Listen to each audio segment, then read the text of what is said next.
खबर आपको दे रहे हैं कि रावलपिंडी में एक हफ्ते के दौरान डकैती की 15 वारदातें हुई हैं। थाना बनी और वारिस खान में डकैती की वारदात की सीसीटीवी फुटेज भी सामने आ गई है। मजीद जानते हैं डॉन न्यूज़ के नुमाइंदे ताहिर नसीर से। ताहिर, बताइएगा, क्या डकैतियों की वारदातों में मुलविस अफराद की गिरफ्तारी अमल में लाई गई है?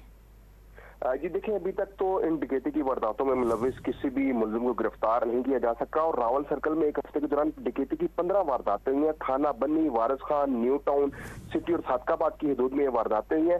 रावल सर्कल ऐसा महसूस हो रहा है कि लियारी का मंजर पेश कर रहा है और पुलिस का मुकम्मल तौर पर खामोश है। थाना बन्नी और वारिस खान में डकैती की 3 सीसीटीवी फुटेज सामने आ गई है और मुसल्ला डाकू बगैर नकाब के सरेआम गलियों में लूट मार कर रहे हैं। फुटेज में 2 मुसल्ला डाकुओं को असले की नोक पर शहरियों को लूटते देखा जा सकता है, जबकि थाना वारिस खान के इलाके में होटल में 3 डाकू दाखिल होते हैं और वीडियो में डाकुओं की जानिब से शहरियों पर तशद्दुद करते और उनको लूटते भी देखा जा सकता है। सीसीटीवी फुटेज सामने आने के बावजूद रावलपिंडी पुलिस किसी भी मुलजिम का सुराग नहीं लगा सकी और रोजाना की बुनियाद पर यह डकैती की वारदातों में मजीद इजाफा होता जा रहा है। जी।